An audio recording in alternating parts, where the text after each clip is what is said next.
this is Dr. Deepmala, Assistant Professor Mathematics, Mukandar National College, Yamunanagar. Students, हम कर रहे थे analytical condition of equilibrium of coplanar forces.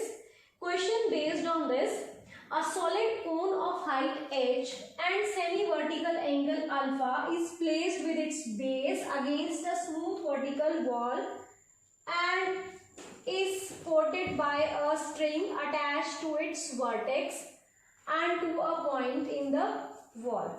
Show that the greatest possible length of the string is h under the root 1 plus 16 by 9 tangent square alpha.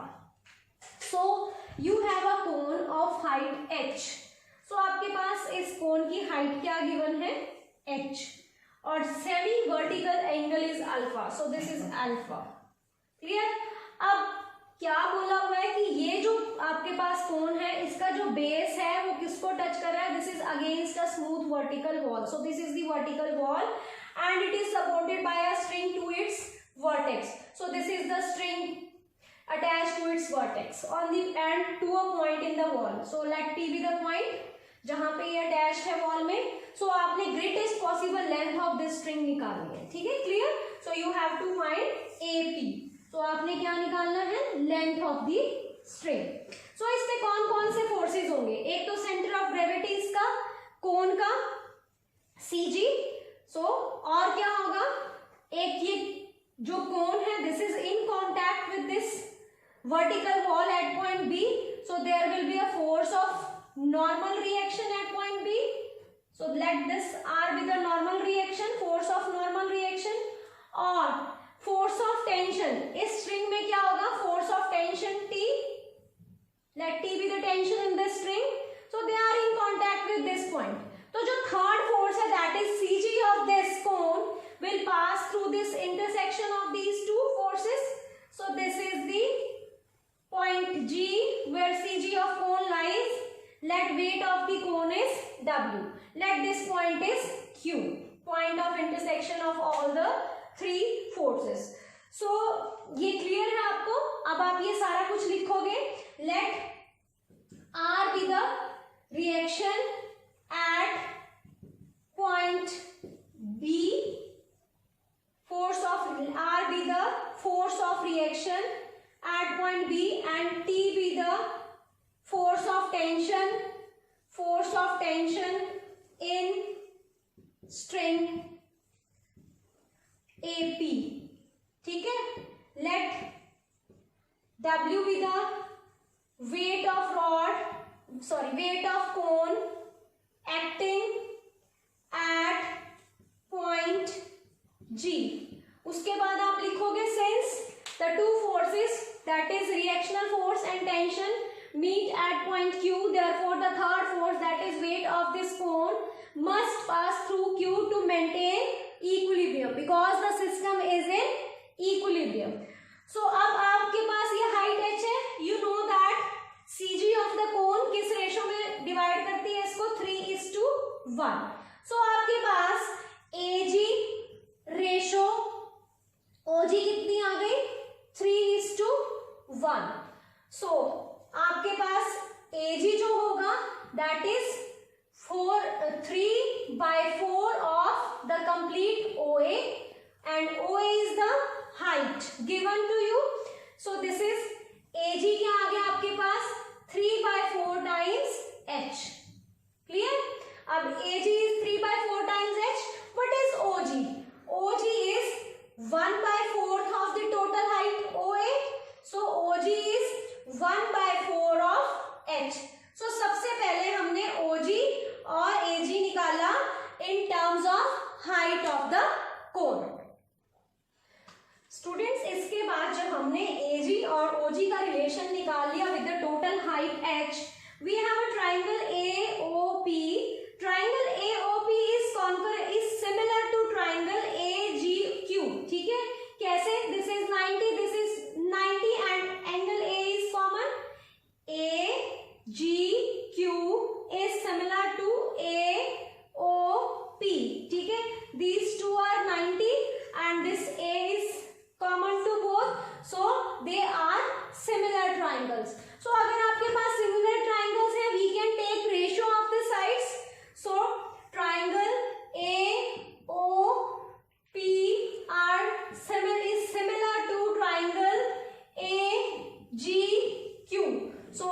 have ratio of AP, the bigger one, triangle AP upon AO is equal to smaller AQ upon AG, AQ upon AG.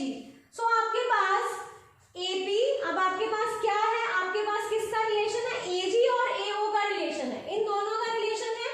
AG और AO में क्या relation है, AO और AG, this is the relation. AG is equal to 3/4 of AO. So put this. So using AG is equal to 3/4 of OA, ठीक है। So आपके पास क्या आ जाएगा, AP upon OA is equal to AQ upon 3/4 of OA.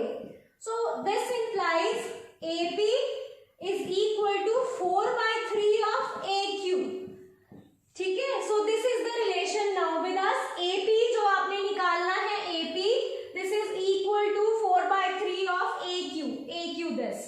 So in right triangle, now in right triangle AGQ, in right triangle we can apply Pythagoras theorem. AGQ apply Pythagoras theorem. So AQ square निकाल सकते हैं हम यहाँ से, AQ square is equal to AG square plus GQ square. अब आपके पास ये जो GQ square है, this is exactly equal to OB. So GQ is equal to OB. So first we will find what is OB. So OB find out करो. GQ is equal to OB. OB कहाँ से आएगा, in triangle, in right triangle, in right triangle AOB. Clear? What is OB upon OA?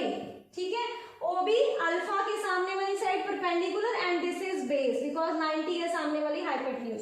So base upon perpendicular upon base is tangent alpha. So what is OB is OA tangent alpha. What is OA? OA is height, so it is H tangent alpha. So आपके पास OB की value आ गई H tangent alpha. So OB is equal to GQ. सो what is GQ? GQ is equal to H tangent alpha. So we will put H tangent alpha in place of GQ. And what is AG in terms of H? AG is 3/4 of H. So putting the values. So 3/4 of H is, this is 9/16 of H square plus GQ is H square tangent square alpha. So what is AQ? AQ is under the root of this. So what is AQ now? आपके पास AQ क्या आ गया? AQ is equal to H common 9/16 plus tangent square alpha. और आपने निकालना क्या है? आपने निकालना है AP. And we have a relation. AQ and AP का क्या relation था? AP is 4/3 of AQ. So use this relation. AP is equal to 4/3 of AQ. H under the root 9/16 plus tangent square alpha. So take 4/3 in between, so it will become 16/9. So it is H 1 plus 16/9 tangent square alpha. So this is our AP. यही आपने prove करना था. So this completes the question. Next question. Equal weights P and P are attached to two strings AC and BC passing over a smooth peg C. Peg means support. ठीक है. So आपके पास दो equal weights हैं. They are attached to two strings AC and BC and it is passing over the smooth peg C. AB is a heavy beam of weight W whose center of gravity is A fit from A and B fit from B. So यहाँ पे uniform नहीं दी हुई है, यहाँ पे आपको position बता दी है कि जो सेंटर ऑफ ग्रेविटी है वो A फिट है A साइड से और B फिट है B. Show that AB is inclined to the horizontal at an angle tangent inverse A minus B upon A plus B tan of sin inverse W upon 2P. So how will you do this? आपके पास पहले तो two equal, अब आपके आपके पास दो equal जो weights हैं वो अटैच हुए टू स्ट्रिंग्स AC और BC से, और AB जो है that is inclined to the horizontal at an angle. ये आपने एंगल निकालना है, मींस जो AB आपके पास हैवी बीम है वो भी हॉरिजॉन्टल नहीं है, उसकी पोजीशन कुछ हॉरिजॉन्टल से किसी एंगल पे है। सो आपके पास let this is AC, this is AB, C, this is C, AC क्योंकि C से पास हो रहे हैं, एंड AB। सो हमने AB को भी टिल्ट पोजीशन में बनाना था, that is why we have taken this AB as this inclined at an angle, some angle जो आपने निकालना है इसका inclination, let us say this AB, clear? So this is inclined at an angle theta to the horizontal, and we have to prove this theta is equal to this tangent inverse A minus B upon this. So अब इसके ऊपर जो forces, अब यहाँ पे एक weight होगा that is P, यहाँ पे भी एक weight जो hang कर रहा है that is P। अब उन weights को, क्योंकि ये system equilibrium में है, कौन बैलेंस करेगा? The tension in these strings। तो जो टेंशन इन स्ट्रिंग्स में होगी वो एग्जैक्टली किसके इक्वल होगी? वेट्स के इक्वल। तो जो टेंशन है उसको मैं लिख रही हूँ equal to P, and this is also equal to P। इसकी टेंशन इस डायरेक्शन में, इसकी टेंशन इस डायरेक्शन में, and they tensions will balance the weights acting at point A and B। Clear? So आपके पास अब दो फोर्सेस कहां से पास कर रहे हैं? पॉइंट C से। अगर आपके पास कोई भी दो फोर्सेस किसी एक पॉइंट से इंटरसेक्ट कर रहे हैं, तो जो थर्ड फोर्स होगा to maintain the equilibrium must pass through the point of intersection of these two. So जो थर्ड वेट है that is the weight of this heavy beam AB must pass through C। So this is the complete diagram. Let W weight is given to you, weight with the weight of the rod, this is CG which is at a distance A from A and B from point B. So this completes the diagram. This is theta, this is 90, this is 90 minus theta. So what about this angle? This is also 90 minus theta. अब मैंने जो आपको कहा था कि आपके पास इधर भी टेंजेंट आपने क्या प्रूव करना है? Tangent theta is equal to A minus B, A plus B in tangent sine inverse W upon 2P। It means आपके पास दोनों तरफ अगर टेंजेंट है तो आपको एक हिंट मिल जाता है कि you have to apply here MN theorem. So MN theorem का क्वेश्चन है। MN थ्योरम लगाने के लिए अब आपको ना तो बेस एंगल पता है ना वर्टेक्स एंगल पता है। So let us suppose the vertex angle.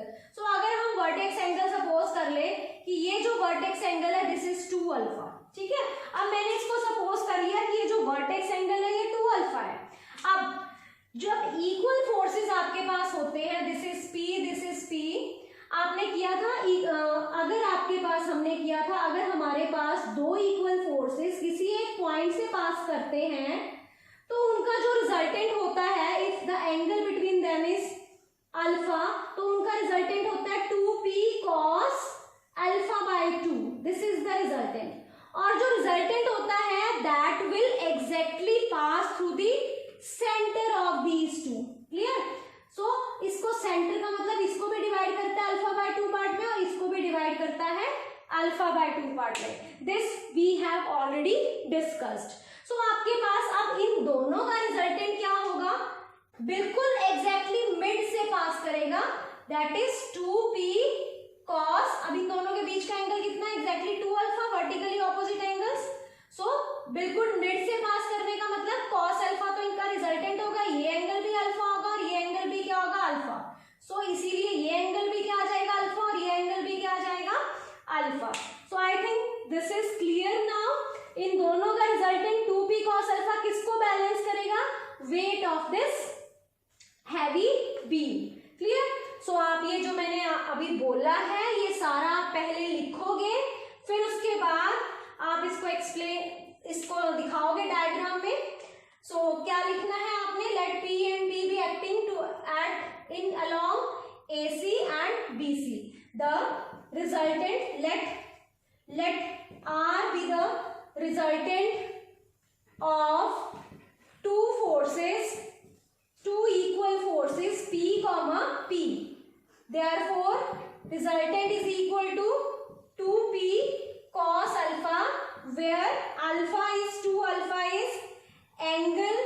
between P and P. Clear? So in equilibrium और कुछ रह गया, and the resultant, ये भी लिख दो, the resultant of two equal forces must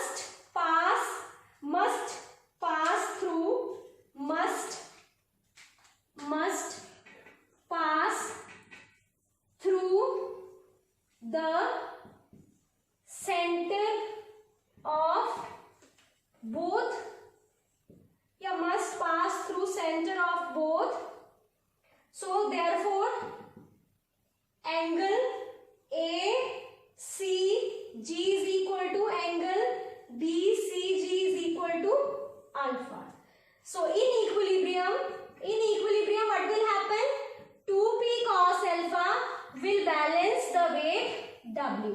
So यहां से हमें क्या यूज मिल गया, जो हमने लेट किया था ना alpha, let alpha 2 alpha with angle between P and P, उसकी वैल्यू आ जाएगी. सो इसको आप प्रिजर्व करो अपने पास. So you will get the value of cos alpha as W upon 2p. Mark this as number 1. Apply MN theorem in triangle. Apply MN theorem in triangle ACB. और MN theorem हम vertex angles के साथ लगाएंगे.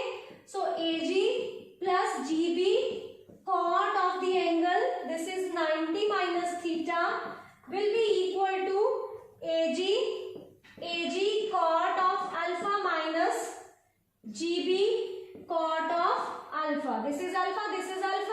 So AG plus GB is A plus B. Cot 90 minus theta is tangent theta. AG is A cot alpha minus GB is B cot alpha. So this is also equal to A minus B cot alpha को हम लिख सकते हैं tangent pi by 2 minus alpha. Clear? So alpha की value हमारे पास क्या है? This is cos inverse W upon 2p. So it is A plus B tangent theta is equal to A minus B tangent of pi by 2 minus cos inverse W upon 2p. So this is value of alpha. Students हमारे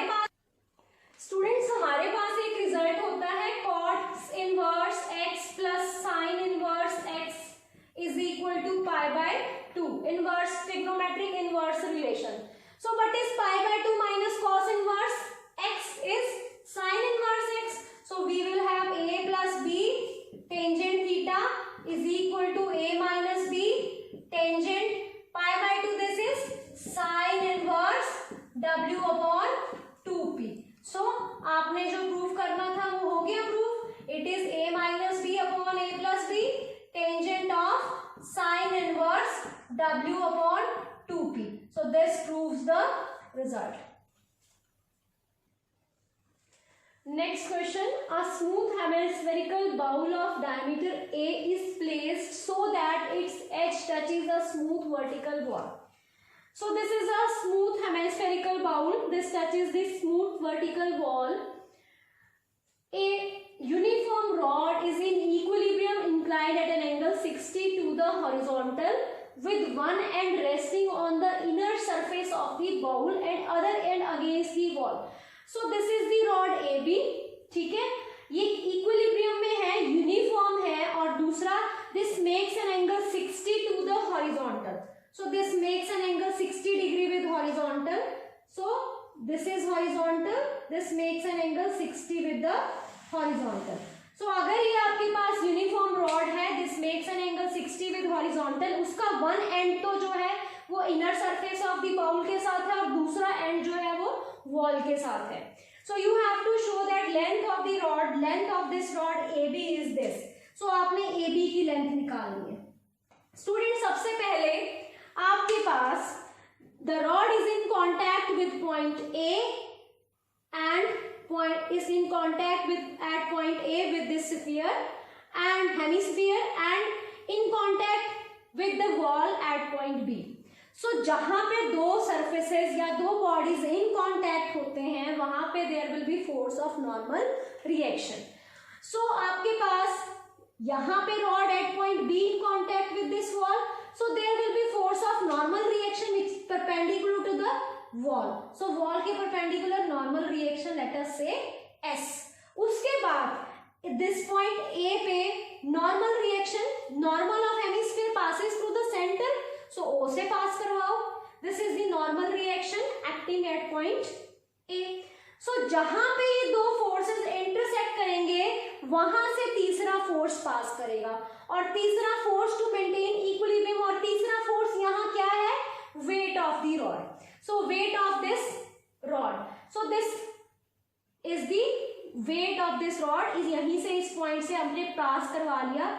सो इस तरह से हमने diagram बनाया. सबसे पहले आपने hemisphere बनाया, फिर एक रॉड बनाई, उसके बाद आपने दो नॉर्मल रिएक्शन के फोर्सेस बनाए, एक परपेंडिकुलर टू वॉल, दूसरा normal reaction passes through the centre of this hemisphere.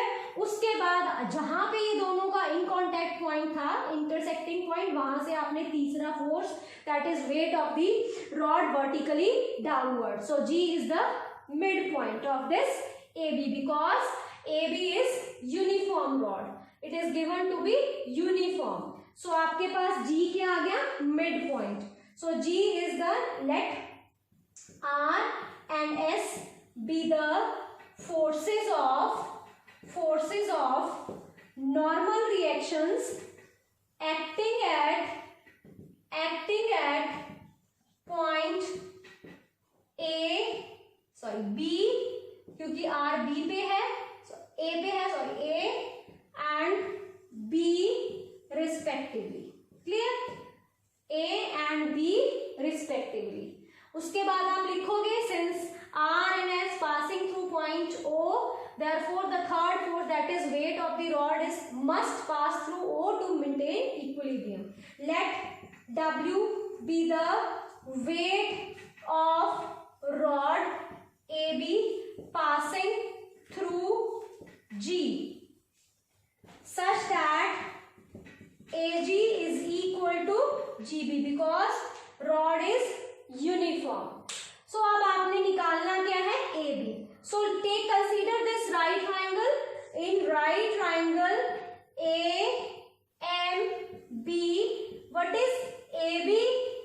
AB आपने निकालना है upon MB. MB. This is 60. 90 के सामने वाली साइड हाइपोटेन्यूज, 60 के सामने वाली side perpendicular, so it is base. So आपके पास क्या आ गया, AB is the hypotenuse and MB is the base upon hypotenuse upon base is secant. This is secant 60. Secant 60 is 2. So you have relation AB जो आपने निकालना है, this is twice of MB. MB का twice. अब आपका जो question आ गया वो आपने क्या निकालना है, this MB. So this MB is, अगर आप डायग्राम में देखो ये MB किसके इक्वल है, यहाँ पे D, नीचे आ जाओ, MB is equal to DP. From figure MB किसके इक्वल है, DP के इक्वल है. ठीक है. सो अब आपने DP निकालना है. सो DP कैसे निकालोगे, सो आपने DP कैसे निकालना है, DP is equal to MB is equal to DP and DP is equal to OD plus OP. OD plus OP. Now what is OP? OP is the radii और diameter A दिया हुआ है, तो OP तो direct क्या आ जाएगा, A/2. सो अब आपने क्या निकालना है, OD. सो OD के लिए राइट ट्राइंगल ले लो. In right triangle AOD. ठीक है. सो आपके पास क्या आ जाएगा, AD आपने निकालना है, OD निकालना है, OD अपॉन अब आपको कोई एंगल पता होना चाहिए, let this angle be theta. So let this angle is theta. So OD upon OA is the radii. So this is perpendicular, this is hypotenuse, so it is sine of theta. So OD is OA sine theta. What is OA? OA is diameter, radii.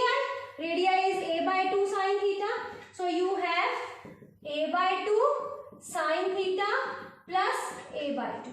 So this is dp which is equal to mb. अब अगर आपको sin theta पता चल जाए तो आपके पास ab आ जाएगा, क्योंकि ab is twice of mb. So how will you find this theta? अब आपके पास ये जो लाइन है और ये लाइन जो है, this line and this line, they are vertical lines. This is the transversal, AO is the transversal, so this is theta. Clear? This is theta. Parallel lines है, this is transversal, so alternate angles. This is 90, ठीक है.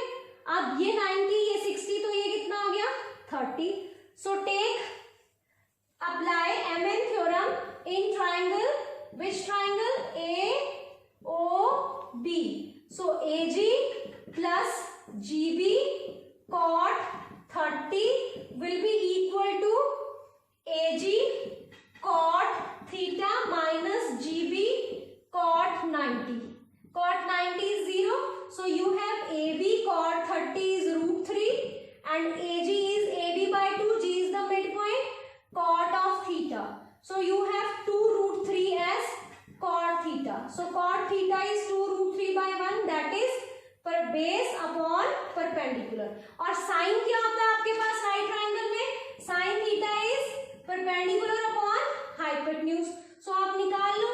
So perpendicular is 1 and hypotenuse is 2 root 3 का square plus 1. So it is 12 plus 1 13. So it is 1 upon root 13. So sin theta आपके पास आ गया 1 by root 13. So put here. So what is MB? MB is a by 2 1 upon root 13 plus a by 2. So this is MB. अब आपके पास आपने क्या निकालना है? AB which is twice of MB. So what is AB? Length of this rod जो आपने निकालनी थी. This is a upon root 13 plus a. So this is the required result.